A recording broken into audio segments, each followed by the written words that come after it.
Hello and welcome back. Shopify Rebellion Native Gaming going to be going at it once again in the pool play section of HCS London. I'm Tools. Joined with me is Active, and we have a best of 5 ahead of us.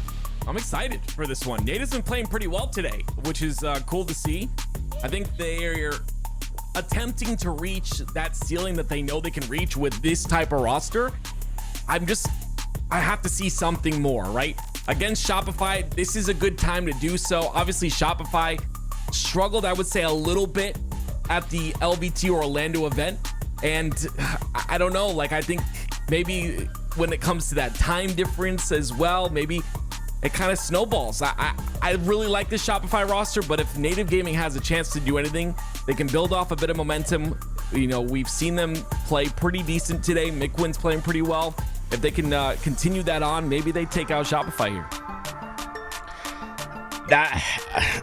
I get what all you're saying, right? Native, I think they've been playing well. I think Shopify has probably been a little bit of a downtrend when you look at their recent results, but Shopify Rebellion, to me, is not a team that's looking to just break into that big 3 conversation. They're a team that's looking to make grand finals this tournament. And I think that is going to be the success that Shopify Rebellion needs to come away with in this tournament. I personally, on the record, I think Shopify Rebellion will make it to grand finals this tournament. I'm just high on these guys.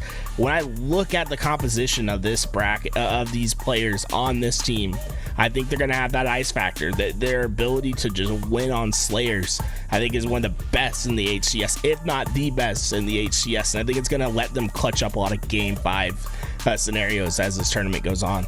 Something I've seen with this tournament is like games are really close. So you saying Shopify make it to the grand finals, I agree with that being a possibility. I think that this is one of those tournaments that we may not see that big 3 in the grand finals. Maybe we don't see a FaZe in the grand finals, or we don't see an Optic in the grand finals. Yes, in their respective pools, obviously, all of these guys are 1-0. But I think that there's potential for Proton. There's potential for Shopify to get into that grand finals. I mean, I'm excited to see what happens, right? I think you got to talk about, that obviously that time difference. We got to talk about that jet lag that kind of comes into play when you travel long distances like these teams have. And this is the first time in a while that NA has had to deal with this. I think maybe you won't see the repercussions of that right now, but as this tournament goes on and as you start to gain that fatigue as the day goes on, it might start setting in, I mean, a shout out to you guys, all of LVT, being up since 4 in the morning, 5 in the morning, just to get this show going. I mean, you yourselves know it will start to build up. It will start to get you more and more tired. And as the day goes on, we may see some of these teams crumble under that. Well, that's the thing that you have to really think about right now. Obviously, teams are probably going to be feeling that jet lag. But if you're a European team, you have to place well this tournament, right? Like, you're not going to beat the accusations, that the mud that will be thrown on your name if you do not get at least top 8 in this tournament with all these North America teams flying over, dealing with that jet lag. It's imperative that they play well. And what we already saw, Shopify Rebellion clutched up against one of those European teams. We'll see if they're able to have a more stable performance against Native Gaming here, as we are into the first game, and Shopify Rebellion already doing Shopify things. This is their bread and butter. Aquarius flag, have a flag out, and what could soon be on its way with Suppress just living in the back base. Yeah, Suppress having that overshield and having that good start, you would expect this flag to go past the halfway portion of the map, but it's Native Gaming instantly coming through. Suppress with a massive double. That's gonna slow things down just a bit, but they still have to get a couple more kills here, and it looks like they'll do that. This is a big win. Almost gets the kill onto Gilk. Well, the most impressive thing about that whole sequence, it's not a suppressed shot, it's not his position, it's his patience throughout that entire play, right? He's in that back base, he can try to make something happen, try to run that flag through. No, he stays calm, he isolates his angles, gets great shots down range, and eventually gets the important kills to follow through. And who else but Cykul to cycle through the position, right? Takes over where Suppress left off. Those two combining for 10 kills already as Mental punches in this first flag. Yeah, that's gotta be rough. The flag doesn't go in, but it most likely will. It's honestly Shopify Rebellion that recovered. That flag made it all the way to Native Gaming's base. And now it's a fight once again, though. This flag, as easy as it looked to be put in, it looks like it's not going to be so easy. That top center control is massive. The flag gets returned as well. It's Cykul trying to do some damage, trying to pressure here, but my goodness, that flag return. It was a pestering Mikwen that causes all that to happen, right? He's in that back base. For him, it wasn't about getting the kills. It's about buying time and space, getting shots down, keeping the opposing team in the doorway, preventing them from ever touching that flag, and eventually getting the return. The problem for Native Gaming is the follow-up. There has been none in this game thus far. The overshields, the power weapon, the position on the map is going to kill you. They have to be able to get a clean 3-4 down and get control of this map, start to stabilize this game, because Shopify Rebellion, they might not have a flag on board, but they are certainly winning this game. Yeah, structure is king, and we're seeing that come to fruition now. It's SoulSnipe taking out a very important player on the top center of the map. This flag will go in. Cycle's gonna punch that one with 3 down out of the side of Native Gaming. It's Cykul waiting to push outside of his base now. Mikwen's the first one to fall. That flag does go towards the utility side of the map, and it will pass the 50% portion as well. That's 3 dead. Barcode's the only one forward. They get him as well. Well, you're seeing why I have this Shopify Rebellion team doing so well in today's tournament. It's because of their ability to control the map and to always be putting influence onto whatever's most important. When you talk to teams around the HCS, they say that the Shopify Rebellion team, it feels like Space Station Gaming levels of speed. These guys are fast, quick, and to the point. They understand where to fill, where to be, and that's why as soon as you saw that first flag go in, the second one was already on its way, because these folks know the second they have an extra little bit of damage, a kill to pounce upon, they're going to take as much of the map as possible. It's imperative for Native Gaming to find the first pick, get the first kill, prevent Shopify from taking space. We got to talk about this man on your screen right here. It's suppressed 12-6 already and being a nuisance in the base of Native Gaming. Shopify, once again, you talked about priority, and that's exactly what they do. They take care of the most important things on the map first. Step-by-step process. That flag is out, but overshield is coming up as well, and they want to take that, but they end up going down here. It's going to be 3 down for Native. I believe Shopify are going to get their 3rd overshield in a row.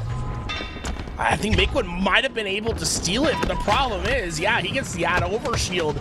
Everything else has gone the way of Shopify Rebellion. That flag still further towards their base. It's going to be up to Mikwen making a big play of this heat wave to stop this flag. Yeah, Mikwen, this is all up to him. The heat wave in play. Ends up getting 1. A lot of pressure on Suppress, but Suppress sliding through. It's going to get 1. Gets the damage on the second as well. Cykul is going to clean that one up. And like you said, Mikwen getting that OS, getting that power weapon, it wasn't enough. Native Game, that's a big blunder from them. It almost looking like a high school kid just graduated. They need to get their priorities straight. They're going over, trying to do too many flashy things, trying to find the kills in the base. No, that flag is out in front base in the open while the opposing team is stuck in their back base. Stand on the return. Get the return in. Instead, they try to get all these kills. They try to get their cake and eat it too. Instead, what ends up happening, Cykul's able to get it at the last second, grab that flag and put it back home for a 3-0 lead. Native Gaming need to clean up their gameplay. When we talk about being in a blender, it's Native Gaming in a blender. Finally, it looks like a bit of life is shown. Gilkey was the last one alive for a moment there, ends up getting that return. It's suppressed once again in a powerful position on the bottom of the map, and you wouldn't expect bottom of the map to be powerful, but the routes that Suppress can take, he can get behind the enemy team, he can get behind Native Gaming and put the damage in that is necessary. Overshield coming up in 10 seconds. And as I said, that route is going to gain him a kill. 2 down for the side of Native. Make that 3 as Barcode falls as well. Oh, suppress! Killing frenzy! He's got the triple out. He's looking like Luka. In that first quarter, 3 flags on board already. It's been because of him. 23 kills, just 8 deaths this game. He's been unbelievable. And honestly, it's so impressive because of how forward he's been on the map. He is getting in engagements. He's searching for those gunfights. He just can't lose. This is one of the factors that we've always talked about when it comes to Shopify Rebellion. If Suppress is playing like this, Shopify look like an unstoppable force. SoulSnipe starting to feel good as well. Ends up getting that kill. It's going to be top center controlled for Mental. The spawns come up, but a little bit of a flank from Gilkey. Gilkey will fall because of that. Somehow Mental is still alive and goes immediately back to top center once again. APG stuck inside of his base, has to fight SoulSnipe, but he's got to run away. The pressure's too much. It's mounting upon the side of Native Gaming. They can't get out.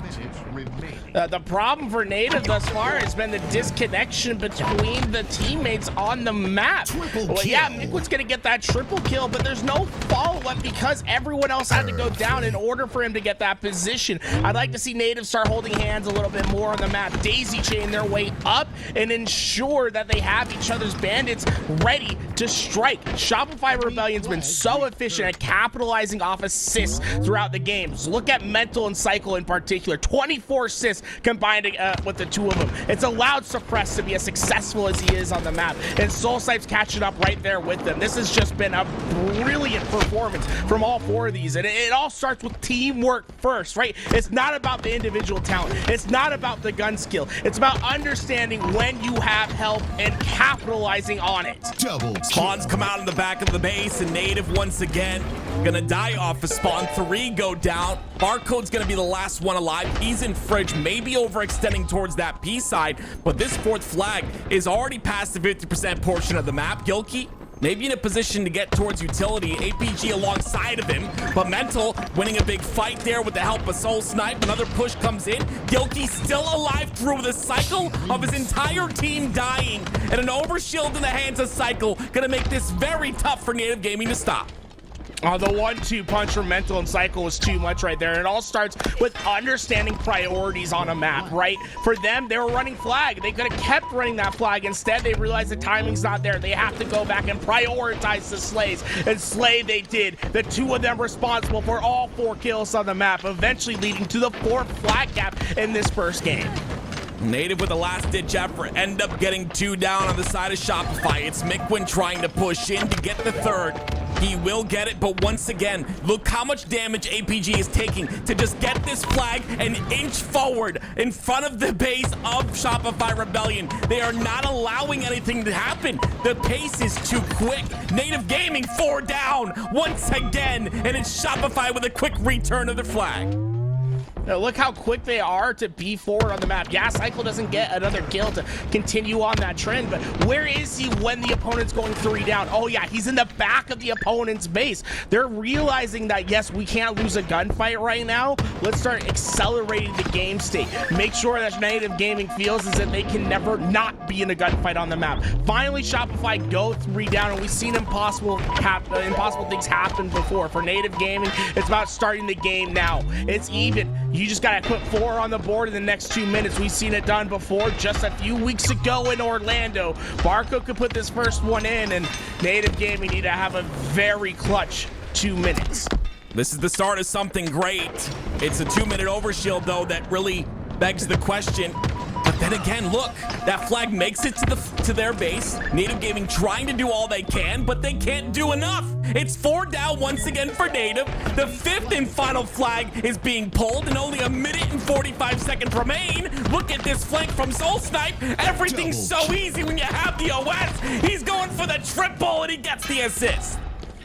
we're breaking Geneva conventions out here. The war crimes are being committed with how Shopify Rebellion set up that trap. And that's what it was, a trap from the start. They were able to get into the base, clear out one side, force in that fridge spawn. And normally, hey, that's just a free flag run through the util side. But no, Shopify Rebellion's thinking one step ahead. What do? They get that overshield on the hands of SoulSnipe. He pushes into that fridge, occupying all three spawns at the same time, forcing out a split of the next two players, leaving a 1v2 that's very easy for SoulSnipe to clean up, and essentially putting another 4v2 on the map after it, where Native Gaming simply didn't have the numbers to deal with the pressure that this dynamic duo, Suppress and SoulSnipe, were able to put up that game. Looking like LeBron and D Wade in the early 2010s. I mean, look at these two. 7,200 damage apiece, 30 and 28 between the two of them.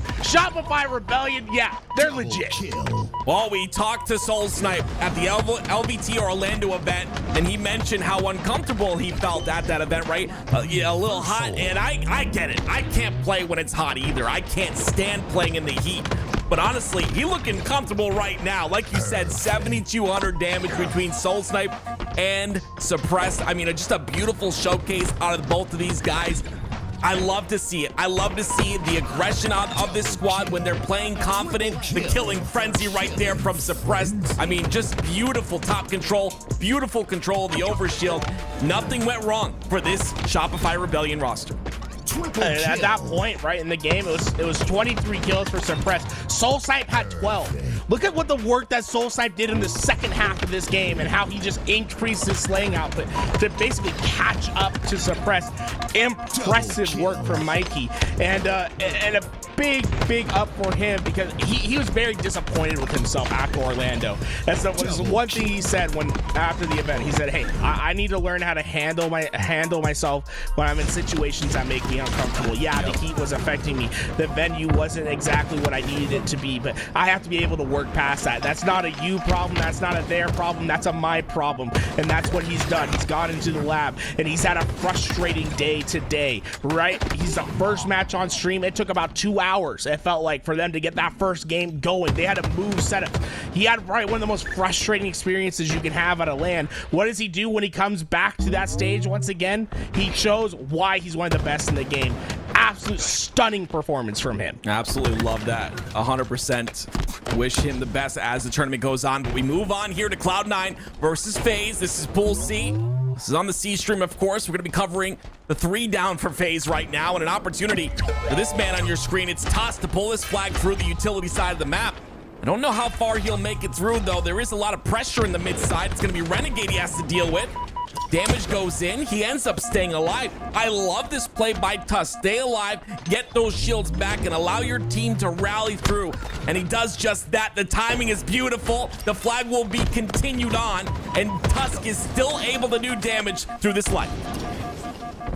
Remember, FaZe, they just got done playing on the main stage just a little bit ago, beating Complexity in a 3-1. And the real question marks around FaZe is, are they going to be able to continue proclaiming themselves as a big 3 team? Thus far, you know, we're seeing some shaky moves from them. This isn't the FaZe that we expect. The world champion from just a few months ago. Right now, Cloud9's giving them the business. Overshield's back in their possession. They're out slaying. Tusk hasn't died yet. This is just incredible work from Cloud9 against the world champions. Yeah, you got to look at SnakeBite and Frosty too. Frosty finally putting in his second kill, but that flag cap will go in as well. A 2-0 lead here for Cloud9 thus far, and it looks like that pressure that we saw a little bit out of Shopify Rebellion, Cloud9 seem to continue to have that same type of pressure. They're just not, FaZe is just not able to get out of their base right now. Yeah, they gotta kill Tusk. This guy's causing them way too many problems. It's a 1v1 with Renegade, and finally they take him down. But Tusk has been on a new up and up performance ever since we saw him at Orlando. Obviously, he was teaming with 3 of the best players in the world, but they were able to take down a red hot Shopify Rebellion. And he was a big part of that, and so far a big part of the success for Cloud9 in today's game. Tusk playing slow in the base of FaZe right now. FaZe has a flag pulled out. You can see it there at the bottom of car. Tusk looking for an opportunity to pull a flag of his own. He does. Just to delay just a bit. That flag is returned. Now Tusk tries to win a fight, but it's Renegade you're up against. 9-8 so far in this game is Renegade. Starting to heat up just a bit. You see, once this happens, we talked about Tusk being shut down, but Renegade, he's on a heater. Well, the important thing for Cloud9 right here, get space. You have to get out of your base, and great job finding that first pick. Tusk understood that, yeah, my teammates are stuck in that base. I need to use them as bait for a second. Get behind them on the util side. Is able to find that first pick, and he might just find a little bit more. Tusk stays alive, 11-2 to start this game. This has been masterclass from him. I just hope that they don't run out of steam, right? FaZe at any point in time can turn on the engines. For Cloud9, you need to put this game away.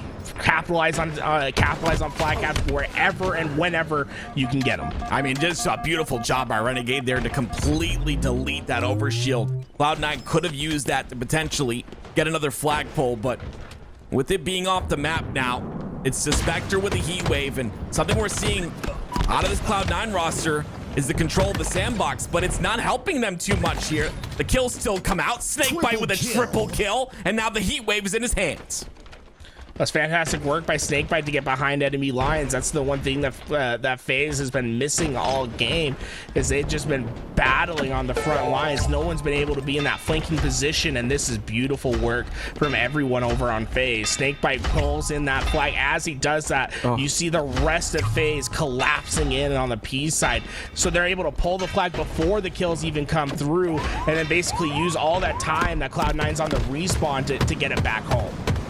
Well, flag will be pulled here, so FaZe in a little bit of a standoff, but a couple of kills will completely change that. This is a fake standoff. There is no standoff here. FaZe has just such a dominant position on the map. They're ready to meet Cloud9 at that point of attack, and that's what's been missing this game, right? So often it was them trying to get to that point of attack and having to deal with Cloud9 players that are already in position or already working on that flank. Now FaZe is able to dictate the pace, and you see the difference, right? They're able to get the kill feed to go in their possession and to get that first flag on board. Well, next OS coming up in 22 seconds. It's Tusk immediately towards the top P. You see his spawns come out on that fridge side, so it's up to Tusk right now to live in this scenario. Very important life out of him, and he's able to get the kill onto Renegade as well. That is 2 down for the side of FaZe, and it will be 2 more that defend that flag, but top control in the hands of Cloud9. It's dangerous for FaZe, though. Look, 2 of them trapped at that back base. If Cloud9 can stay alive and just keep applying that pressure, break your way through that doorway, this could be a flag cap opportunity. And so far, I'm impressed with Tusk, right? He's top mid. He's just trying to stay alive as long as he can. Buy his team time to get into that back base. All the pressure will come out here. They are in the back base of FaZe, like you mentioned. SnakeBite's going to get a kill, though, in the kill feed to trade out for Renegade. It's a couple more Cloud9 players pushing in, but immediately deleted as Frosty puts damage out and just continues to pressure this Cloud9 roster. 3 down for Cloud9. Frosty's still on the aggression, but decides to back off intelligently here and allow his team to push up. Well, one of the most impressive things about Frosty is his ability to play the follow-up, right? You see him get that first kill. What does he do? He 180s immediately, starts putting more damage down range. He's very quick to get himself into the right engagement.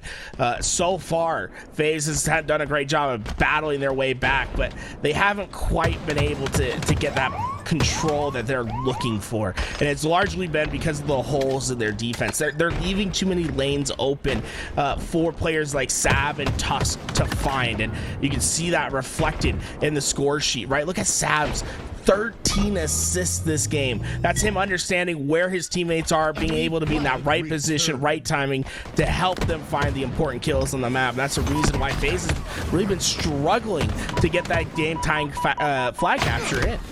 Once again, FaZe looking for some control, but instead they're 3 down. Roll 2. Last player alive is going to get 2 on the side of Cloud9. This will stall things just a bit, but he's not able to stay alive. It's Suspector with a nice cleanup there. Nice steady shots by him.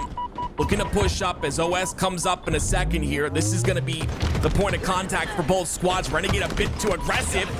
The OS in the hands of Suspector pushing on through, and now it's World 2 that takes a beating as well. Oh my word, Suspector, a lot of damage, but is that the value you want out of OS? It was a high-risk play at the beginning, right? Suspector just got away with it. Risky plays from Cloud9. You'd hope that they'd have a little bit more payoff than it did there. The only thing that really accomplished at the end of the day is preventing FaZe from being in an attacking position. But even then, you can still see players like Frosty and Renegade having no fear going into this back base, but it might just have costed them. Cloud9 just win gunfights all across the map, and, well, Tusk was already pulling. Heads-up play from him to ensure that this flag will be home before the spawns of FaZe can even stop him. Love that by Tusk. He ends up going down, but that flag will go in. It's a 3-1 lead, and we got to talk about the bottom center of your screen. The time that's left is 3 minutes. Very important for the side of FaZe. If they want to answer back, it has to be now. But like you said, those individual fights just continue to be won here by the side of Cloud9. 2 down for FaZe once again. It's Renegade doing all he can, and all he can is 2 kills, a double to stop that pull. Oh, I like that work from Renegade. I would have liked to maybe see him keep that forward position and just trust his teammates to clean up that third player. But if you can get the next flag cap in these 30 seconds, right at the 2-minute mark, you're going to have another overshield that comes up, and FaZe can parlay that into a third flag capture for their team. This is very much not over for the side of FaZe. Plenty of time to work with. Well, this flag looks like it is going to go in here for Renegade. No one really in position to stop. There are a couple players in the top center, so Renegade intelligently getting his shields back. Just let it go. Cloud9 needs to let this go. They need to ensure that they do not let this overshield go to FaZe. Set themselves up for success later on by giving up this first flag capture, but 3 go down. Sceptify's not even in a spot to help. If I'm Renegade, I don't even pop that overshield. I'm holding on to it, as you know that there's no one that can deal with you right away. World 2 ends up getting taken out, though. He does pull that flag towards the bottom center. It will continue, but it's going to be Tusk looking to stop it. Gets the kill on to Frosty. A little bit of a 360 style points. Renegade with that overshield that we talked about. He had the heat wave as well. Utilized that. He's not able to get a pull, but he will finally get one. It'll be 2 down for the side of Cloud9. But Cloud9 continue to get slays on the board here. World 2 looking to answer back, but he cannot find that kill. The damage output, though, is it enough is the question. No, Cloud9 come out swinging. The big blunder from Cloud9 all started with that overshield play. It's not that they gave up the overshield, it's the way that they gave it up. They all went down as it came up. They're going to have to be able to perform with their back against the wall now because of those earlier plays. They do find that return, and 1 minute on the clock. FaZe have a lot of work to do. That's a big mistake, not getting that flag back home. Time going to be an important factor as FaZe is on their final push. Sceptify is the player that needs to live here in this situation. A trade, not so good, especially when 3 of your teammates are down. It's Sab, the last player alive now. Getting shot from the top center. Oh my gosh, that's a really aggressive push by Frosty, but that push will be a kill, and this might go in. I'd say almost too much of an aggressive push by Frosty. I don't think you need to trade out there. You have that player's information known. Now you're really depending on your teammates winning some crucial 1v1s. And, well, Tusk, he's been a monster all game, and he'll find another double kill for his team. And the question is it enough? Because Frosty's trying to guarantee this. He's taking on the whole team. Beatdown will go in, though. No one's going to be able to clean up that kill. Renegade has a chance to get that touch. OS coming up, but I don't think it's going to be much of a factor here. Flag is still there. Wait a minute. This OS might play a factor. It's going to be World 2 who decides to go for this OS instead of that flag. That flag is still down. They're looking to touch it. They get the touch, but Cloud9 are all over it. 2 down for the side of FaZe. Make it 3, and the last player goes down as well. Cloud9 will take game 1 of the series.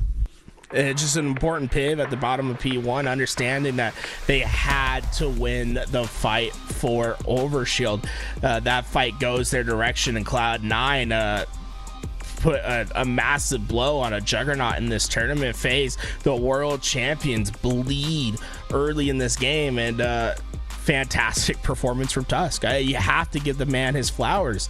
The way that he performed in that game was paramount to Cloud9 finding success in today's tournament. It truly is important for Tusk not only to be that field general that directs everyone and just makes smart heads up play, but he needs to be able to have games where he's the top fragger, where he can keep up with players like Suspector and Sceptify and hold his own weight. And so far he's performed admirably to that challenge. Yeah, for me it was that last double, obviously performing the entirety of the game, but Tusk getting that double at the very end there kind of solidified pulling that flag a little bit further.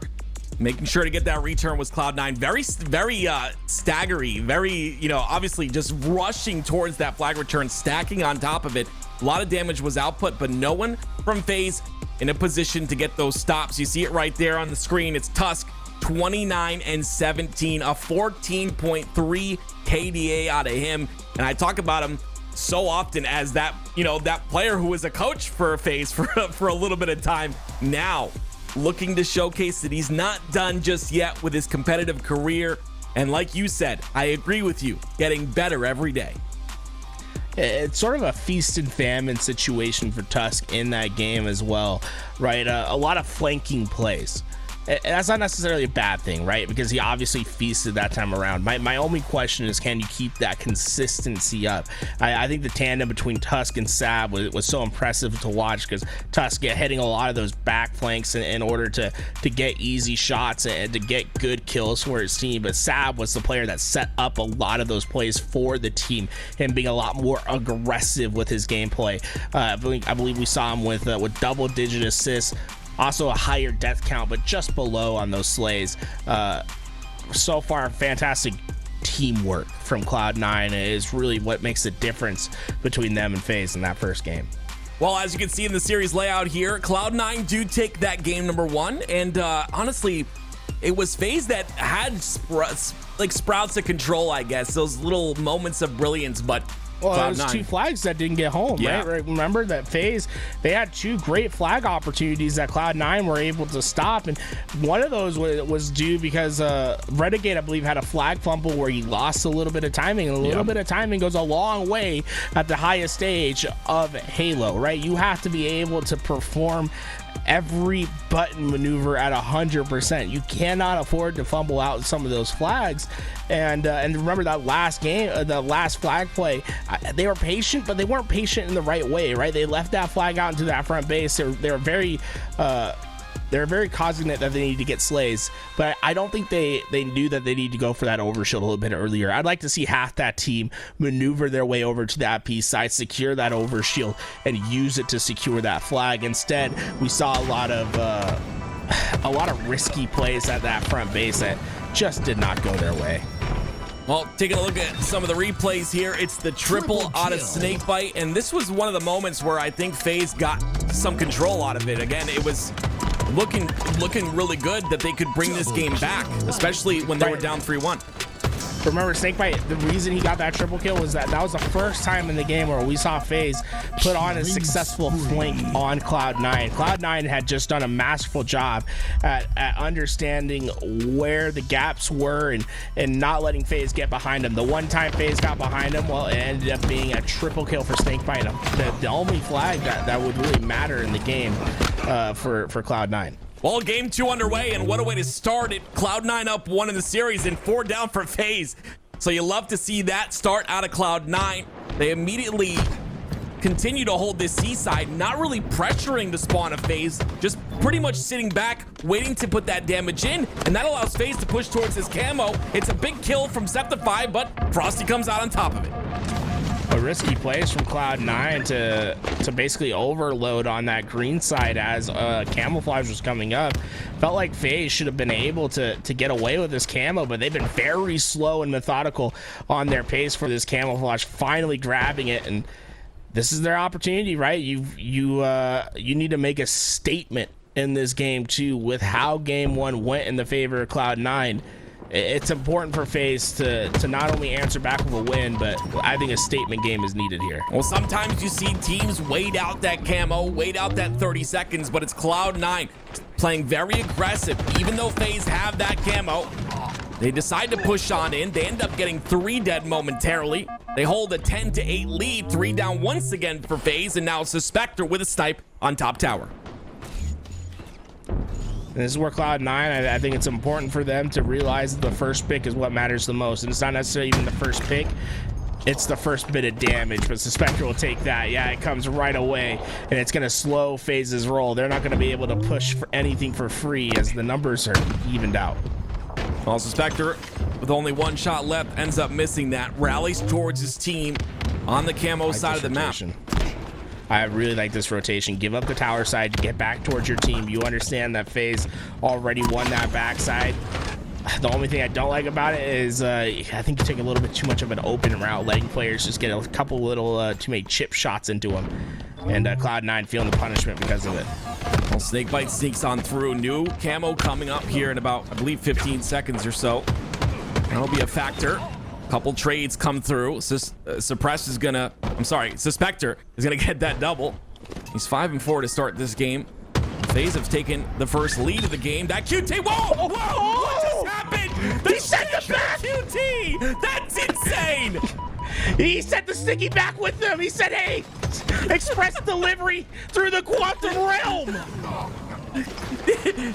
You never have a dull moment with Halo. 3 years in, and I see something for the very first time ever in Halo Infinite. What an incredible send back of the sticky there. It's gonna be 18-20 because of that. Renegade going directly for that snipe here. This is gonna be an important part of the game as Renegade hits the first shot. It's gonna be 2 down for his side, but Suspector the last player alive on Cloud9. I can't believe he sent that thing back.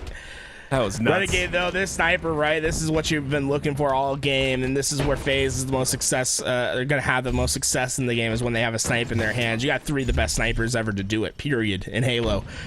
Renegade, Frosty, Royal 2, any of those 3, you are happy with them having a sniper. They all have different play styles with that sniper as well. Cloud9 knowing that that they cannot give up free kills. Look at them sending all 3 down through the bottom of the map. They are very, very aware that he is in tower. They are trying not to give this tower snipe any angle. So much respect, and you gotta love that. Sab, he's gonna get a kill onto Frosty. Roll 2 trades out too, so you saw that right there. It's Renegade on the top of tower, getting everyone's attention, and it's FaZe, the other 3 members, pushing in aggressively, making sure to get those kills, and because of that, they have a 4-kill lead here, 22-26. Tusk, oh, the timing. Tusk is gonna live for just another moment. Renegade spots the QT. This is Tusk's opportunity to push through. You can get some damage on a Renegade, get him off a tower. It'll allow Sceptify to push on through, and that could be the break that Cloud9 needed. Problem is they haven't got the spawn trap that they want immediately. I would like to see a little bit more pressure from that sandbag side onto green so that the sniper could have felt a little bit more comfortable with shooting out towards that nest side. Instead, FaZe were able to get enough space, get behind that sniper, and immediately break the setup that Cloud9 had. The pace slows just a bit. Camo up right now. Both teams vying for that control, but it's going to be Renegade who's looking for an opportunity for a flank here. Information will be there on both players. Yeah, this is a good play by him. He's going to push in to get the kill onto Sab. It gets cleaned up anyway, but now he's got to fight some players with Royal 2, and that will be enough. Look at the cleanup. That was beautiful by FaZe. And Renegade's not done yet. I think he's not even going to wait for his team here. He's going to try to find these players as quickly as possible. Playing lower again. Everyone just left Sceptify. Hey, you gotta feel for the guy. I mean, there's nothing you can really do in that spot. They all just left, and now they're all getting descended upon. And that might have been the longest range pancake we almost seen in the HCS. But this has just been methodical from FaZe, the way that they've decimated these setups at Cloud9. And what gets scary is how they went down right there. Right, Cloud9, they're not all dying at the same time. They're dying split away from each other. So often we're seeing 2 go down, and then 5 seconds pass, and then another 2 go down. Yep. For Cloud9, that makes it so you have to play extremely slow, and you have to be very aware of where pushes are coming from. It allows so much freedom for FaZe to play with, and to roll Royal 2 doing Royal things. 3 go down. He's still alive. Sap, you better hide. He's coming for you. That was an incredible triple with no shields.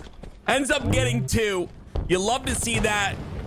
And you see a lot of talk about FaZe not being informed. You see a lot of talk about FaZe maybe not being as hungry because they won that world championship. I beg to differ here. It's 44-31. FaZe is coming alive, and Royal 2 is the one to make it happen. 21 kills, make that 22, and only 7 deaths.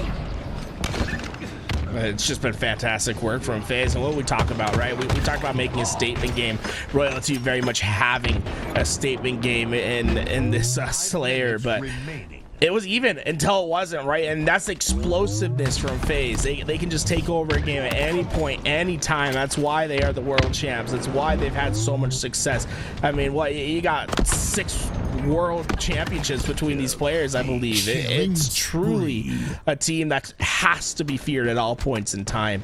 And they show why. Just a fantastic performance, and it really starts with Royal 2 with some of the insane plays that he was making throughout that game. Yeah, we got to see it. We have 2 beautiful clips there that hopefully we can get a chance to see. But regardless, just a great statement by FaZe, right? That first game, obviously very upsetting to go into that first game and end up losing at the very end, even though you brought it back a bit.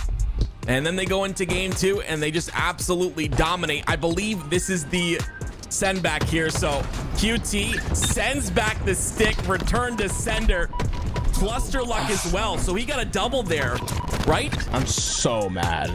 I'm just so mad if I'm Renegade, right? Frosty comes in, he's doing his thing. It's like, oh, he gets stuck, he immediately comes back. Renegade's like, I'm just standing here, man. Like, what are you doing to me? You didn't have to QT back. You got repost. You knew what was gonna happen. Oh man, that's the first time this is the first time I've ever seen a stick be returned, but it's the first time I've seen that and a cluster luck as well. So this was insane as well. No shields, the triple, I mean, also repulsed the nade back so he doesn't die and continues to pressure to help with this kill as well, or to secure it, make sure Sab is not able to get away. Just a beautiful showcase by the world champs. But let's take a little bit of a step to the side here and go towards Shopify Rebellion versus Native Gaming. Shopify up 2-0. Shopify basically staking in that game too, shown off stream, but Shopify Rebellion, in my opinion, looked to be in top form, and this is exactly what I wanted to see with them playing against Native. Native having a very close game against ITB that Shopify Rebellion also went to game 5 with. This gives me a lot more confidence about my prediction of Shopify Rebellion reaching to a grand finals this weekend. They've been fantastic in this series thus far. Yeah, I believe I don't know. I'm sorry. I'm not sure who we interviewed, but there was a player in that LVT Orlando event that we interviewed that talked about Shopify, and if they are confident, if they play confident, they can win tournaments. And you know, if they play in that confidence, and we're starting to see a little bit of that confidence here. It's going to be suppressed with a beautiful shot. Has Camo as well, the shock rifle in his hands. Camo's going to run out. A little bit of a bad time for that to happen, but he does have a flank. Gets one, not able to get the second. Gilkey shuts him down quick, but the push comes out from Shopify. It'll be 3 down for Native Gaming. I saw Suppress wrap in that corner with a shock rifle, full shields, knowing that there's another 2 players and thinking that was going to be a triple kill, right? That's the confidence that he's inspiring with his gameplay at the moment. He's been top fragging every chance he gets, and he's just a one-man army to deal with. And you put him on a poster. You might need to hang him up. Oh my goodness. You love to see that too, because if you've got confidence like that to chow something, right? Some of the time it ends up where you end up going down, and it's like, okay, well, you know, that player's gonna not gonna respect you as much, but you gain respect by chowing a fight like that with no shields, getting that shot off like Suppress just did. 9-7 to start here. Native though got a bit of ball time. They take their first lead here in round number 1 of oddball, and the rotation will come back towards the back of Hydro, and this will be an opportunity if they need to play this ball. As the pressure comes in from Shopify, they'll be able to do so, and here comes that pressure right now. It's going to be SoulSnipe. Ends up getting 2 on the side of Native Gaming. And also some ball time. APG, the last player alive, he goes down as well. The problem with the setup for Native Gaming is that they're very defensive in the way that they hold on to that ball. You have to take space. You have to try to meet these players further up on the map. You can't let them get into white for free. And well, suppressed. We talked about how confident he is. It's almost to a level of delusion that some of the challenges this man will take. He doesn't care if he's one shot. He doesn't care if you're across the map. He has the most confidence of any player in the HCS that he is going to win whatever gunfight you put him in, no matter the odds. It's so important to have that delusional confidence. Able to get that trade onto Mikwen. 2 down for the side of Native, but they trade out 2 on Shopify. Cykul will get a massive kill there on the pipe side. That'll gain him control of the bat ledge, which is such an important spot to be. I love that he gets this grapple as well. So now he's going to be able to get ball into pipes as well as the shock rifle. Regardless if he goes down, it is grapple inside of pipes. Kill. Mental with a double. That's a massive double. Look at him putting damage into APG as well. Great job by Mental. He'll get ball and he'll go to pipes. Right, that's the important thing to notice, right? Mental, he was weak. He didn't need a challenge, but he's got a challenge because he knows his teammates there, and he knows that one extra bullet of damage is the difference between a good team and a great team. Great teams find that extra bit of damage. They understand when they can and can't get away with murder. And well, so far, Shopify Rebellion, that's all they seem to be walking away with. It is just murder. Any chance they get an opportunity to win a gunfight, they're on top of it.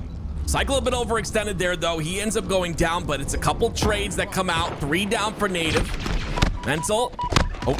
Ends up getting the beatdown kill there. With the plasma pistol. Camo coming up as well. I'm curious if this ball will get rotated towards C, especially with the pressure that's coming out from the white. It's going to be suppressed. This is fantastic work from Shopify Rebellion. That all starts with Mental. He could have just picked up that ball and taken it back to safety, right? But he saw a player at that doorway. He understood, I can get 2 bullets of damage here. That gives enough time for Suppress to push through that doorway and get an opening pick for my team to have basically the 100% safety net of we are going to win this game once you get that first pick. And that's long range help, right? They're a duo on the map, but they're nowhere near each other. It's understanding angles, it's understanding help, it's understanding your responsibility in the moment. Yes, objective's important. Damage, timing is always the most important. That's honestly very well said. It just looked like Shopify had the entire map, and like you said, trusting those angles, so important to the success of a team. Somehow, Mikwen stays alive with the camo. They're not able to find him just yet. Oh, they do. Suppressed. That's a big kill out of him. It opens things up for the rest of Shopify to push on in, but a great defensive hold here by Native. And this shock rifle is a big part of it. And Mental finding some sort of pixel angle there, able to get that kill. That shock rifle is down, but APG, he's going to go down as well. And it'll be Shopify in control once again, unless Mikwen does something here, and he does! A double out of him! You think APG teamed with Ola for a while? You see the way that he plays this game? That's a man that understands the value of life, right? Understands that you have to just stay alive for as long as possible. Play that corner, peek your way through, get that extra bit of damage, and let your teammates come up. Yeah, it's a great double kill from Mikwen, but it starts with the dirty work of APG, and it's going to get Native Gaming. They got their good chunk of time from it. The problem for Native has always been you have to win the team game. You can't be making impressive plays when your back's against the wall.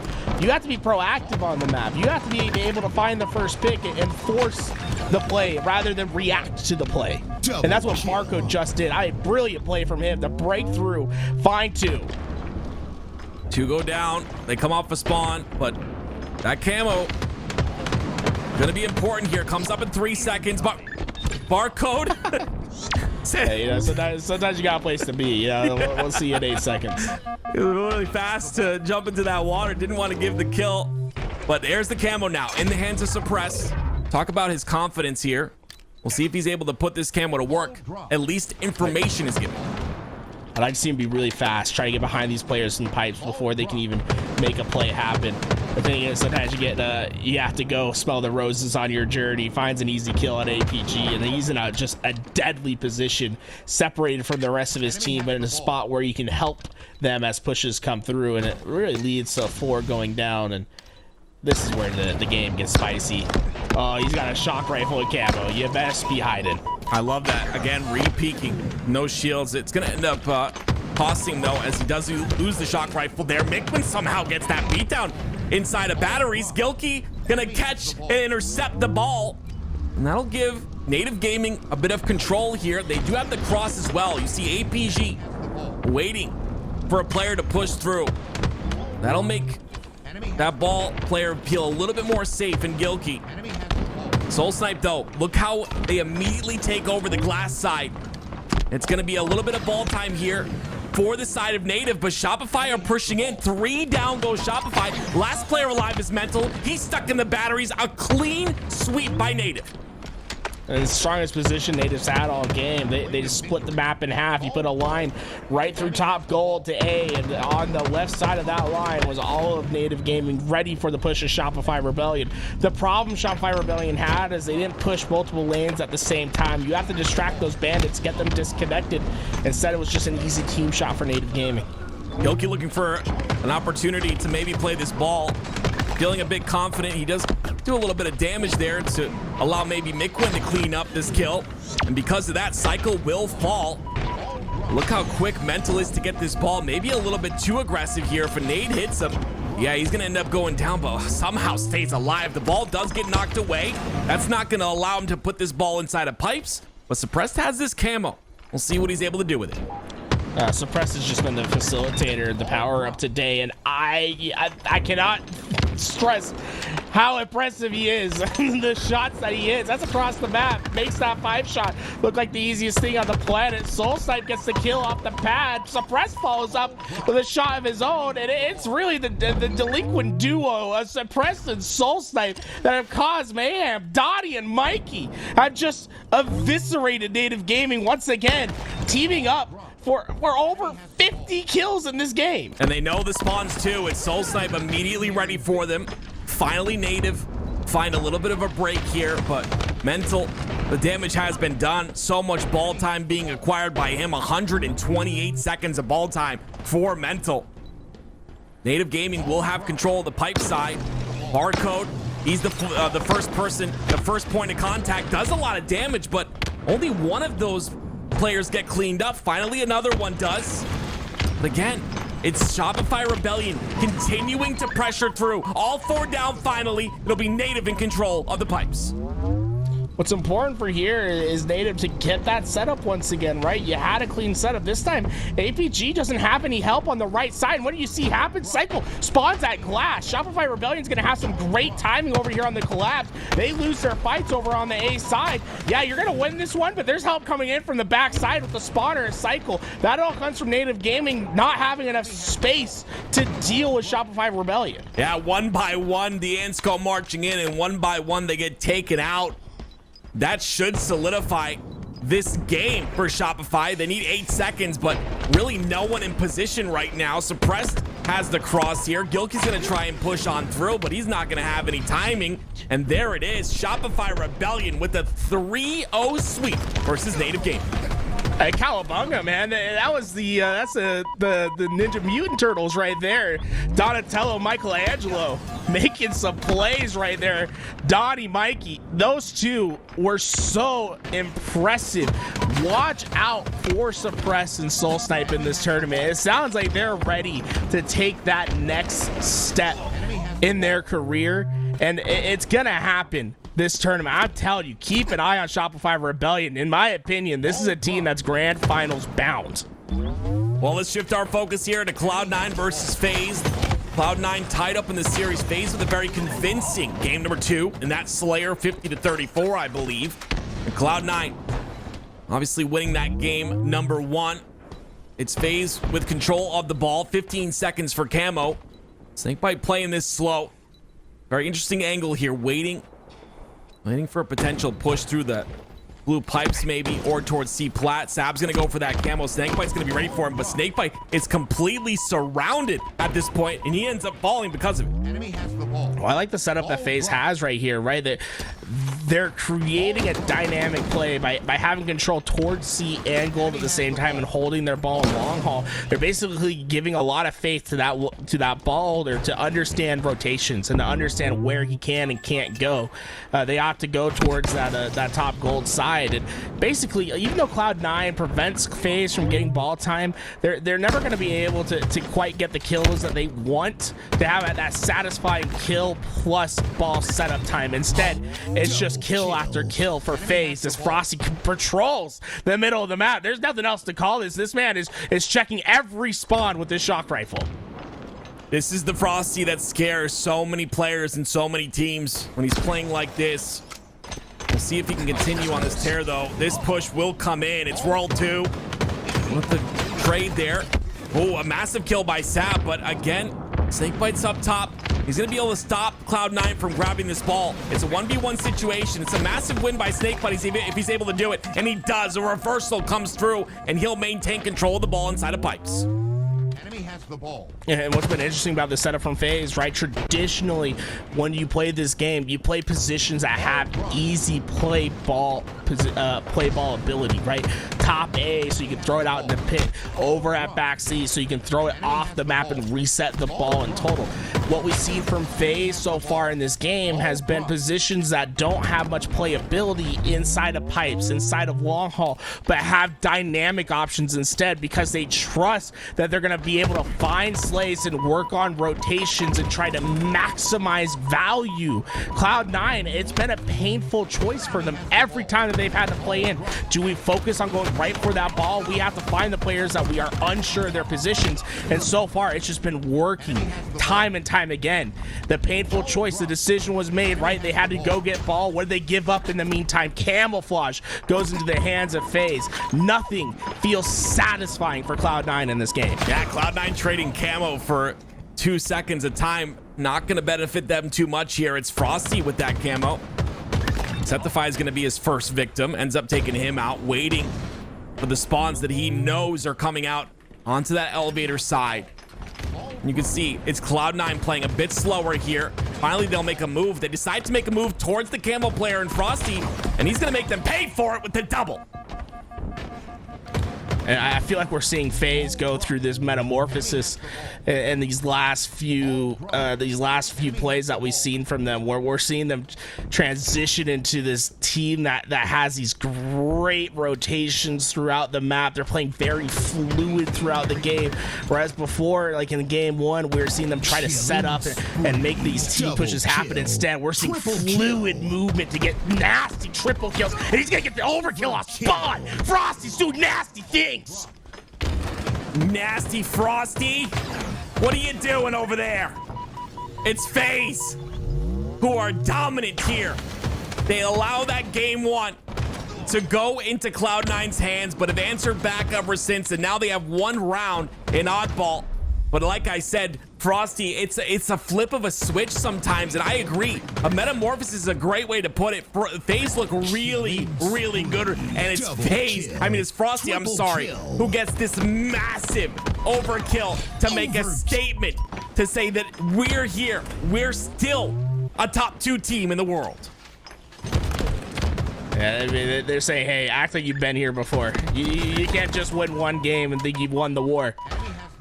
It was just a scratch, and FaZe has been just pounding on this counterattack ever since. This has been fantastic work from them. And Royal 2 sets up the remote detonation. Look how away he was from everyone else. That's a great understanding of what's happening on the map, knowing the numbers, knowing what's going to come next, and he's finding Sceptify right on spawn once again. Cloud9 are feeling the heat. This is what makes these top players so good. His immediate turn towards that elevator side, knowing a spawn will happen, knowing a spawn will come out there. And now it's SnakeBite trying to get this ball rotation towards the C side. Somehow he makes it through, has grapple as well. Look at the assistance by Roll 2. SnakeBite does fall, but a lot of damage has been done to the push to Cloud9. It'll be slowed by a bit. This is honestly the first time that we've seen in this game where this ball has been in a true neutral position with both teams fighting for it for the first time. It might be Cloud9 that comes out on top. Tusk understanding that I need to get this into a play position, throw this thing off, let my spawners, I'll spawn up over on the pipe side, make the play for this ball. Well, the ball will get played and FaZe will immediately pick it up once again. Frosty has to get that kill on the pipes, and he does just that. And now it's the rest of the spawners coming out on that elevator side. World 2 aware of it, trying to track all the players he can. This is so good.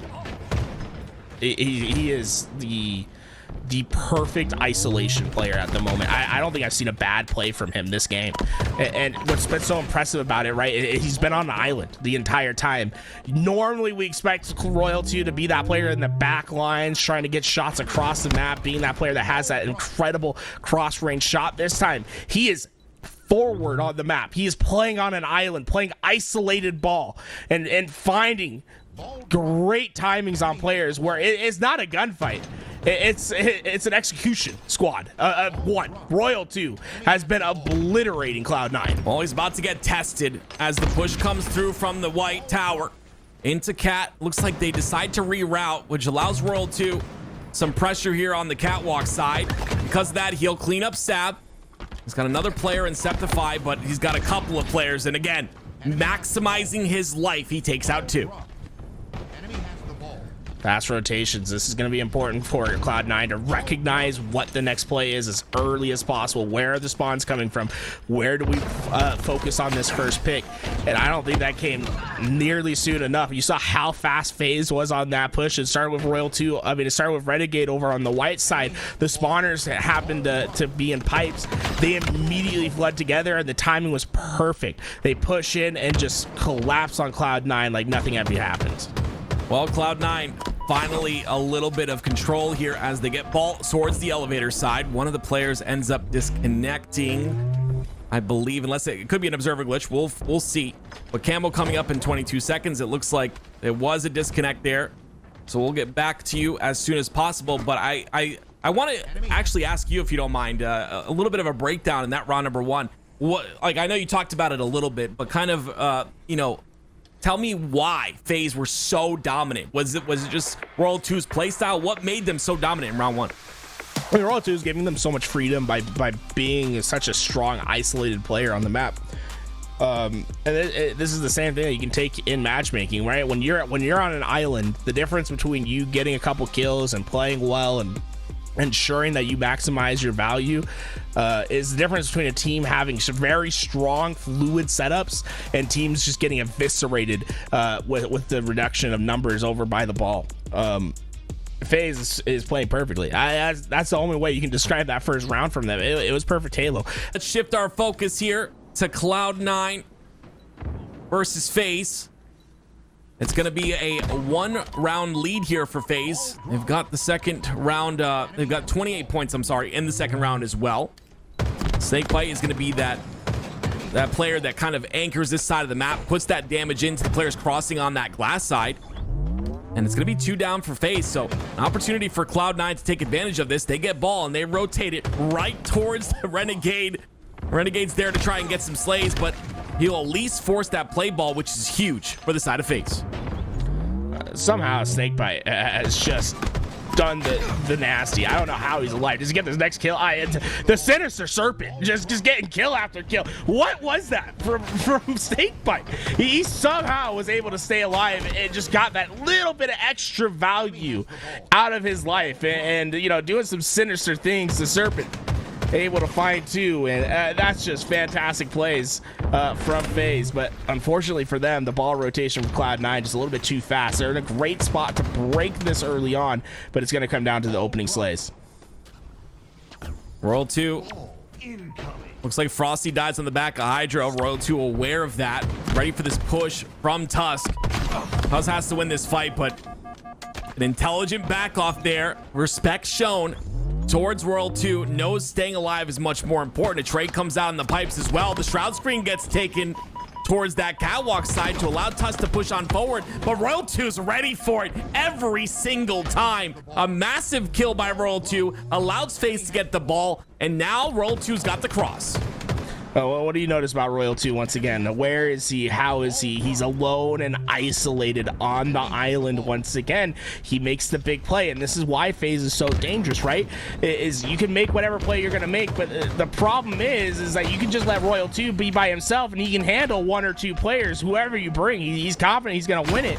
So suddenly he's the value of 2 players in 1, and it allows you to overload on the other side and just have faith, have confidence that Royal 2 is going to make the big play. And he's still alive too, which is insane. SnakeBite gets 2 kills on the elevator side by himself. Oh, no. You don't do that. Come back here, Frosty. Pick up this ball. Oh, you making this man pick it up? Look, instantly. It's just not the right play. Don't make that man pick up the ball. Yeah, Roll 2's hot. Maybe Frosty feeling it a little bit as well. Hey, yo, what? It's tough. Hey, listen, it's tough when you have 3 players on this roster that can pop off at any moment. We saw what Frosty did in that game number 2. 60-35 now. FaZe have a pretty sizable lead. 2 minutes left.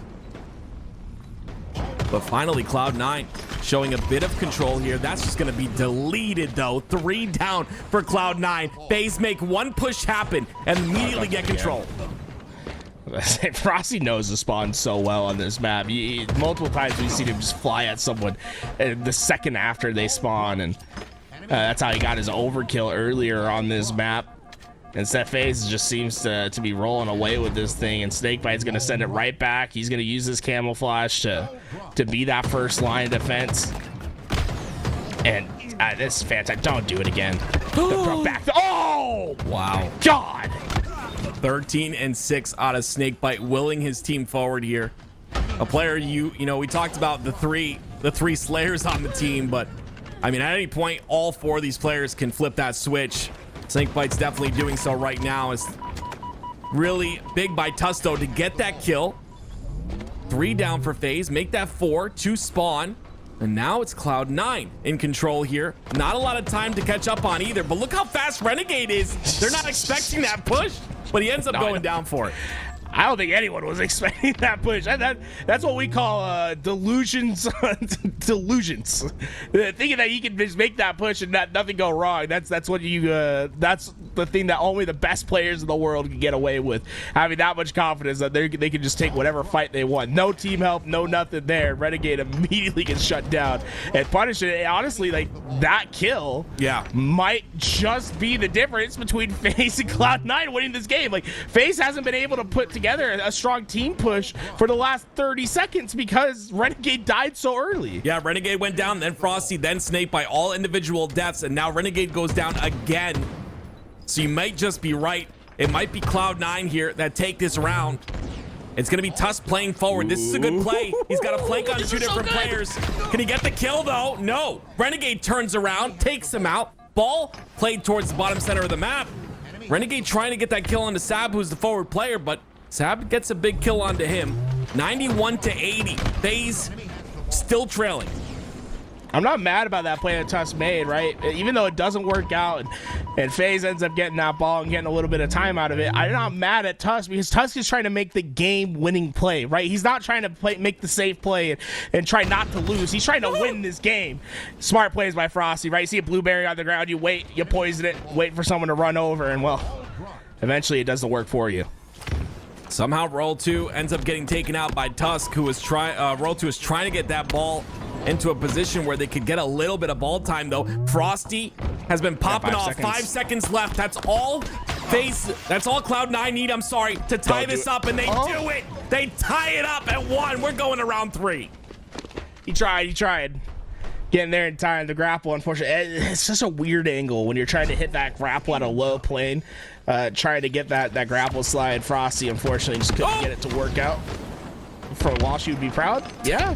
That was a nice nade, slid right into it. Couple players weak from the side of Cloud9, though. Are they going to get cleaned up is the question. SnakeBite falls for FaZe here.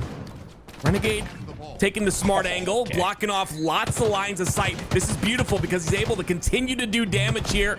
A bit aggressive, though. Cloud9 get away with that camo, and SnakeBite could pay for it as he walks into 2 players by himself. I just want to point out how brazen Renegade has been on this play. So his teammates all went down for camouflage. He says, I'm going to get the BR. I'm going to play a long-range cross instead. He gets up to glass. He gets shot. He doesn't get the kill on the cross player. No, he just moves forward through the middle of the map, continues to challenge while down in the gunfight, runs through the bottom middle of the map in the openness. No one takes care of him. He eventually breaks through the doorway. Now he's getting ball time for his team. How brazen can you be on your push? And it works out perfectly. Yeah, sometimes that timing is all you need. Renegade continuing to get ball time. He's got the most ball time on his squad right now, which you don't normally see, but you got to do what you got to do if you're Renegade. SnakeBite looking for help on the Hydro fight. He ends up winning the 1v1. Renegade ends up falling to a flanker, though. So now SnakeBite all alone. He potentially will get taken out as well.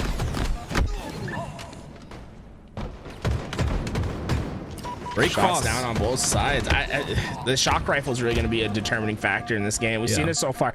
A couple times it's landed in Cloud9's hands, but they really haven't been able to string together big map control through the shock rifle, and I think that's been the difference. Remember that first round, that shock rifle was making some impactful slays. It was the combination of the shock rifle on one side, Royal 2 on the other, that felt like it was the game winning formula for them.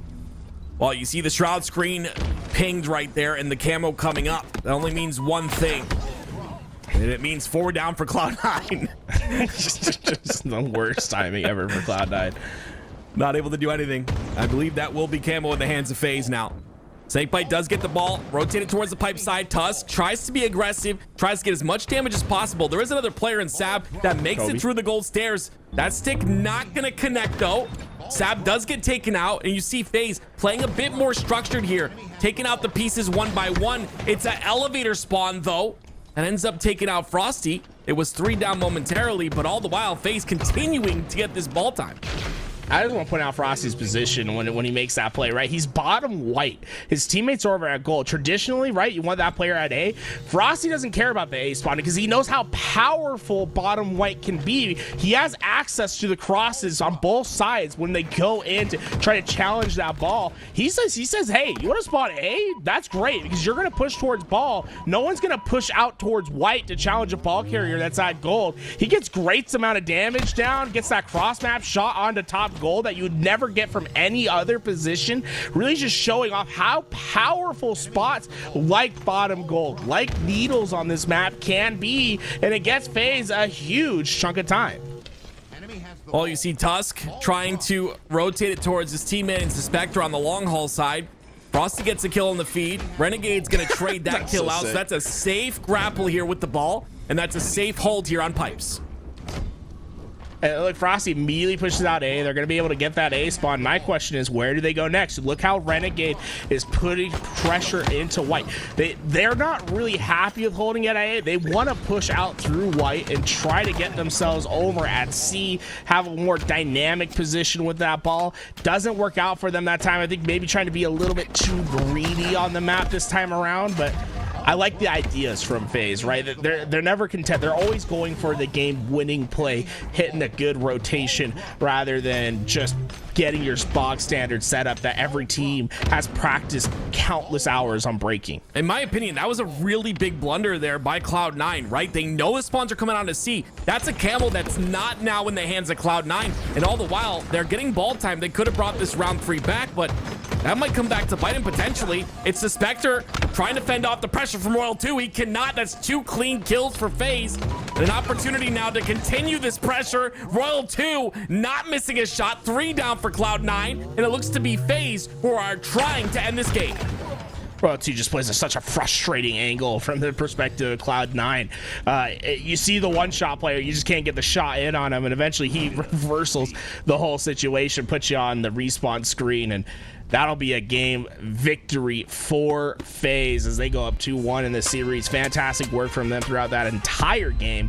And Royal 2 MVP thus far. This guy has been absurd what he's been able to do isolated on the map. What he's been able to do while one shot, playing his angles perfectly, making sure that he gets maximum value. It really has been the Royal 2 show thus far. Remember, guys, these stats are not quite indicative of what actually happened throughout the game. we had that first round that we had going the fans of FaZe, and then we had the crash in round 2. So those stats, not quite the exact stats that we had, but you are seeing FaZe, I think, just outperform that one stop better than Cloud9 when it comes to slaying. Oh, you saw that first win from Cloud9 in game number 1 on Aquarius CTF, a very close game. Cloud9 pretty much had control the entirety of the game, FaZe bringing it back towards the end, but then the live fire, very different game. 50-34, we go to recharge on ball, which, like you said, a little bit of a crash there, a little bit of a shift in momentum, but FaZe come out with that one. And now we go to interference, previously known as rig. We're going to be playing strongholds on this. What do you think of this game type and map combination? Does it play similar to Halo 5? Yeah, except there's one cringe spawn over at B. Don't get put in the nest spawn trap. Let me just tell you what, that did not exist in Halo 5. All right, into our game number 4. FaZe just one game away from securing their victory against Cloud9. And it's on the newest map in Halo Infinite. Interference, fan favorite from Halo 5 when it went under the moniker of the Rig. Now back in HCS competition. We'll see if FaZe can continue on their run here. I feel like they look the strongest, obviously, in that Slayer game. They look like they had full control the entirety of that game. Game number 3, I would say, was a little bit different. It was a back and forth, maybe towards the side of Cloud9, just playing better Halo. But here we have, it's going to be Tusk trying to get this C-side control. The push will come in from the tower side, though. It's going to be Renegade. Very aggressive, ends up getting the kill with a beautifully placed nade, and he's fighting the spawners as well, still alive somehow, finally taken out. And it'll be Cloud9 gaining some points. I think Renegade got a little too trigger happy there as he pushed into C. Get that first pick and then work on establishing the perimeter spawn. Play into that back catwalk. Play towards that carbine. As he was fighting Sav, you saw that next spawner come up at carbine behind him. That's just how powerful that initial spawn point is. It's almost, you almost have to push through the map in order to play for your hill. Well, Cloud9 have played the rotational game pretty well here. They continue to score. It's going to be Royal 2 all by his lonesome. Has the crossfire from B, though. It's going to be SnakeBite and Renegade putting that damage into the spawners on that C side. Royal 2 playing his life really well as well. Look at the damage he's able to do. Overshield coming up here shortly. We'll see if that plays a factor. Nice little trade there, but it's 3 down for FaZe. Cloud9 look to be in control this entirety of the start of this game.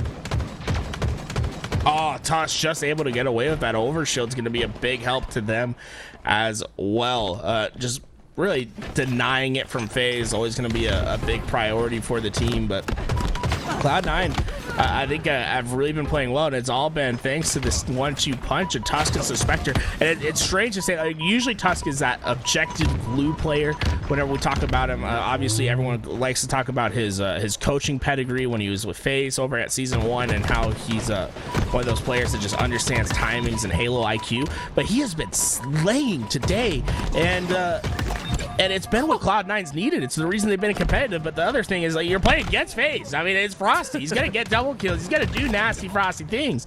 But so far, I feel like Cloud9 has really answered the call. They've been playing really well, and I'm glad to see this team step up. Well, all the while we were talking about it, it's FaZe that now have the lead here. They've got B and C pretty much locked down. You see Sceptify trying to find a break there on the Renegade, but that's gonna allow Frosty to kind of push through. He gets cleaned up.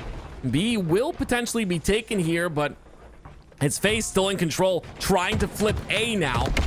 Tusk, yes, agreed with what you said. Tusk has been playing phenomenally, continues to do so here, but FaZe really just rotating around the map extremely well, able to continue to get this time C finally being flipped. I think FaZe may be a little too eager to take a lot of space on the map there. They get the trip cap, and it lasts for a solid 3 seconds before it goes into the way of Cloud9. Cloud9, I think, been a little bit more methodical on the map and how they approach the space that they're gathering. I think what it's going to come down to is whether Cloud9 can deny plays of FaZe. FaZe is always going to go for that jugular blow whenever they feel like there's an opportunity to do so. If you're able to stave that off, play a long game, that's your win condition, right? That's how you're going to win, is by making this thing mixy. Well, SnakeBite staying alive on Engine 2 there is going to allow him to push up. Renegade gets 2 kills in the feed. It'll be Sceptify and Tusk, the last 2 alive. You can see a lot of damage being output here, and it's SnakeBite now. The jugular you talk about, a triple cap potentially locked in for FaZe. It'll be spawns on the A side, but FaZe will continue to aggressive. Watch FaZe here. Watch FaZe. They want to be aggressive here. Unfortunately, Renegade went down early, and that just causes the whole house of cards to fall down. 3 join him on the respawn screen, but FaZe had them trapped at A, and they were just leaping at the opportunity to collapse in on the spawns. The problem is the timing just wasn't there. The first player goes down. You see the ramifications from there. I mean, talking to some of the players and people who watch FaZe, it's Renegade who's been, you know, SnakeBite's been trying to reel him in, and it's those aggressive plays that sometimes work, but sometimes a little bit too aggressive, and when he falls, everything else falls around him. You see the Cloud9 off of a couple of kills here, will take control of A. They've got that. This is where Royal 2 is really dangerous. You do not want to let him just stand in this tower. In Halo 5, there's a lot of ways to get inside that tower and to find breaks, but he is going to be dangerous if he's able to get to power positions like that time and time again on this map. Well, he ends up getting taken out there, and it'll be Cloud9 that take that double cap once again. The spawns come out onto that carbine side that we talk about so often. And because of that, FaZe are able to fight through here. But Tusk and Sab get 2 kills in the feed. Suspector and Sab ends up finding that 3rd kill. And now it's Royal 2 in open field by himself. The triple kill for Sab. And Cloud9 continue to score. They're playing for this overshield. This is risky from Cloud9, but if they can get these kills quickly and capitalize on those players at A, it could pay dividends in the end, right? You have that overshield. You know that these players are having to break out of A. Win your fights, play for the trip cap. Sab trying to withstand the pressure coming in from Renegade here. Renegade gets a kill. It's going to be 2 down for FaZe, though, so that 1 kill traded for 2. It's not what you like to see. And it's Tusk with another 3 down for FaZe. Cloud9 going for the triple cap with 2 dead. This could be devastating. Who else but Tusk to be that first player in the right spot, right time, able to get into that back bunker, kill the spawner out. Now, this important part for Cloud9, win the follow-up. You have to win this fight over at B. They're not able to. Renegade gets a kill. They end up taking out Frosty. Tusk finds a way down to the bottom side of the map. He ends up getting taken out as well, though, and it'll be FaZe that answer back. Renegade puts his toe inside of A, and now it's FaZe scoring. I want to see Cloud9 put up that pressure. They're winning slays. I want to see them just pick up the speed just a tad bit more. What we've seen from FaZe is they've been playing extremely fast this entire game, and although they haven't had the most success in the slays, right, it's about even. They're still playing risky trade for trade Halo, but they've been fast and efficient on the plays that they've made. And Cloud9, they've been a little bit more slow and methodical. The problem is that FaZe has just been scoring in the interim much more often than Cloud9. That's what needs to change on the second half of this game. Well, as the pace picks up and the dust settles, it's again Cloud9 scoring. OS coming up in 10 seconds. Very important for Renegade to live in this situation. Ends up playing the low side. Can't shoot down that overshield, though, so you'll have to play a different route here, and he does just that. He definitely wants to get this OS. He's got some help there onto Frosty. The thruster saves him, but OS may have fallen off the map. He's got help on the backside. Renegade, I was gonna say Renegade wants to be aggressive there, but unfortunately his own airstrike is gonna cause him to fall down on this map, and that might just be an opportunity. But capitalizing on mistakes like that are what Cloud9's gonna need to do if they're gonna take this thing to a game 5. And trades back and forth will continue as this game goes on, but it's a 2v2 situation now as Renegade looking for this tower control, looking to find a player maybe that spawned on the A side. Gonna end up rotating around here, just looking for that first pick. There's Tusk. That's the player he was looking for on that A side of the map, and they make it through the tower somehow as well. Cloud9 scoring, but not only that, they've got that first kill, and they've got the information on FaZe as well. Cloud9, for the first time in a while, they're winning the game. And you have all three players of FaZe trapped over at this elbow. It's time to win some big fights, but when FaZe has their back against the wall and the game is on the line, what do they do time and time again? They win the fight that matters. The all-important pivotal goes their way. This game is certainly not over for FaZe. They're going to be able back to get in this back in the scoring position. And what I say earlier, watch out for this man in the tower position. You got to prioritize Royal 2. Thankfully, you cut him down before he causes any more damage. All the triple kill by Suspector. That's 3 down for the side of FaZe. Frosty goes down as well. Gotta give props to Frosty for challenging that, but Suspector not gonna get that over. It's A being taken by FaZe now, B being converted by Cloud9, so it's scoring for them once again as they slowly approach the 200-point mark. It's Cloud9 looking to take advantage of the knowledge of the spawns on bunker side, but SnakeBite makes it through somehow, gets the double in the trade as well. 2 down for Cloud9. With Overshield coming up, this is a big opportunity for Frosty. He's going to be able to get this with no real pressure from the backside. Sab, the only player alive at the time. You get into B, you got to be careful about the nades here.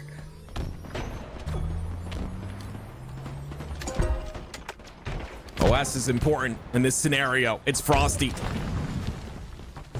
I like how he has that information on the player on Carbine, but shifts his focus to this bunker side, takes out Sceptify, an important player. I love the pace of play here as well. Slows down, waits for damage from his team, able to clean up the kill finally. It'll be 2:36 and counting here for the side of Cloud9. FaZe, the last player alive, all the while his entire team falls around him. Cloud9 just moments away from getting this game. FaZe needs to find a hill, and they find it now. They only have 2 more seconds. Game 5. Are we coming? SnakeBite by himself. There's nothing you can do. The snake is down. Oh my God. Wow. Cloud9 taking them the distance. That's just, we're just not used to seeing this, and I'm just confused, honestly. Because we saw dominance in that game too. I understand it was a Slayer. I understand FaZe very strong in the Slayer game, always has been. But it wasn't only just the fact that it was a Slayer. It was just their gunny. Like their individual skill was where we know it to be in that game too. But it's just so disjointed in every other game. It feels like they're very inconsistent, and I'm not sure what it is. All right, folks, game 5. Cloud9 trying to do the impossible. Make the giant bleed. Sceptify does a great job of getting this opening start. Shock rifle in his possession. Cloud9 have the goodies. Can they execute? Is the question. Make them bleed is definitely a possibility here. I mean, Cloud9 just look really good, and FaZe honestly don't look 100%, at least in my opinion. It could be a mixture of FaZe not being 100% and Cloud9 just playing really well. And this man on your screen right here, Tusk, and Sceptify was just looking at, he's the man I'm kind of watching as this game continues forward. And again, the X factor is the LVT Orlando land. That's exactly what it is, right? Tusk is playing out of his mind. Sceptify ends up falling. But that's, I think, the big factor. Getting in that land practice early, so very important. Just a tough spot for Sceptify there. You could tell every time that he held that shock rifle, he never felt comfortable. Yeah. And that was because he didn't have any support on that right side. I think it was imperative for him to get back towards his teammates. Look how SnakeBite's working back towards his teammates. That way he can be very comfortable knowing what's to his left and right, and to choose the angle that's best for him. Well, he ends up getting a body shot, and he's going to thrust into safety here. That spawn could come out onto blue for Suspector, but no, ends up being towards the back of Tram here. SnakeBite getting space on the map with this shock, though. He's got one thrust to work with. And look for a pick here. Suspector is the first one in his line of sight if he decides to push forward. Ammo coming up. He does not go for that pick on a Suspector. Suspector decides to peek now. You can see a very safe game here out of SnakeBite. Gets the reversal perfect and continues to stay alive. An important thing to do, especially with Camo coming up right now.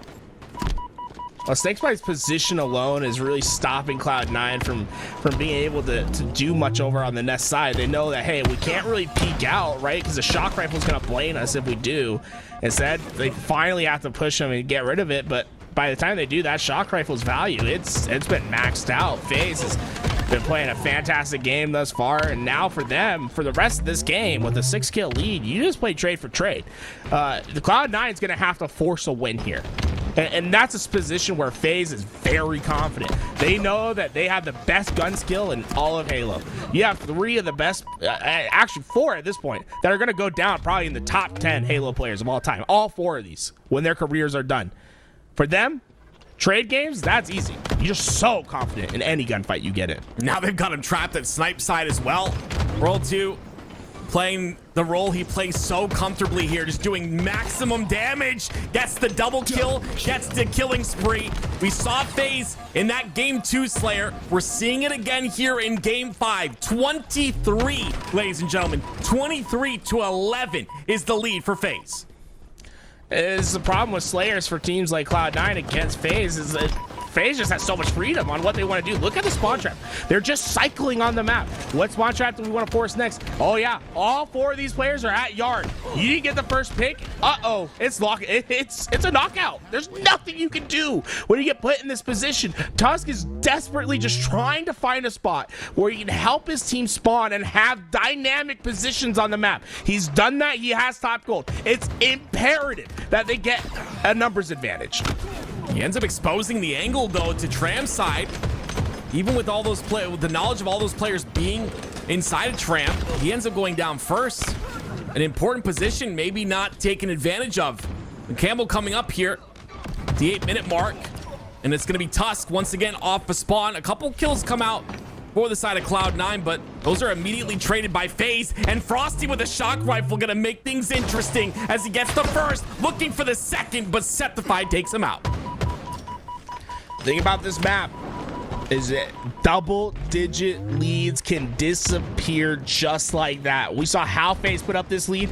It was by spawn cycling different spawn traps on the map. If Cloud9 can get a clean 3-4 down and force a spawn trap, they can do the same to the world champs. The problem thus far is it's not easy to win a one-on-one against these guys. FaZe aren't going to easily go down without getting traded out. And you really only have 1-2 more gunfights max to get that 3-4 down before your win condition is just gone. You can see they're getting a bit desperate here as Cloud9 looking for those one-shot players. FaZe doing such a great job of staying alive. They've now mounted a 20 kill lead here. Did FaZe. And it continues on as Renegade hits another perfect 5 shots into the head of Cloud9, continuing their aggression. FaZe pushing in on the staggered spawns, and they're not letting loose on this grip. Tusk, the last player alive. The spawns are now known, and FaZe will push once again through Cloud9 spawns. Cloud9 just moments ago we're at an all-time high, firing on all cylinders. We're battling with FaZe and the objectives, and you get to that all-important game number 5, and suddenly the feet below you start to lose their foundation. You start to sink through that cloud, and suddenly they're falling. There's nothing that has gone right for this team. One last chance. Tusk has gotten the camouflage, and you need to play perfect. And then on top of that, you need a miracle to happen. On top of that, you need God on your side. There is not much that's going to be able to get you back in this game. Yeah, you can see FaZe just continue to trade kill after kill. It's Cloud9 that had the camo. They had 2 kills that were clean, and then again, FaZe come off a spawn. They get those couple of trades, and now it's Renegade once again. You have to win a 1v1 against one of the best players in the game, and that's the thing. What do you do at this point? World 2 has a shock. 3 down for Cloud9, 46-27. 4 kills, 1 squad wipe is all FaZe need to win this series. Probably should get a 1v1 with Renegade. It's like you're going salsa dancing with him, and oh boy, did you not bring the right shoes. You know what I'm saying? He gives you that wiggle, and it's just too much to deal with every time. Cloud9 slowly able to claw their way back into a position where stake isn't on the menu. It's just 1 more kill, and hey, this game's over. You're playing for dignity right now. Are you getting staked or are you not? And you are. It's medium rare.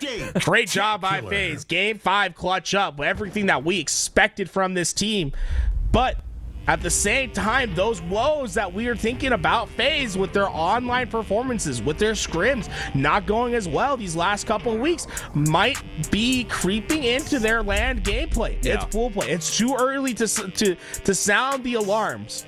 But if you would have told someone a month ago that FaZe is going to Game 5 against Cloud9 on LAN, then you would probably be saying FaZe isn't going to be the team that we all expect them to be. This is how FaZe generally start Fridays, though. In my opinion, we've seen them go to so many Game 5s where, you know, they inch out the victory. These were very, very strong Slayer victories, but we just know FaZe to start off like slower, it seems, and get these Game 5s in pool play, and then Saturday show up. I 100% agree that, you know, their online, you know, their online scrims can definitely bleed into LAN, but I think this is a case of a Friday. You know, instead of the Mondays, FaZe are dealing with the Fridays right now.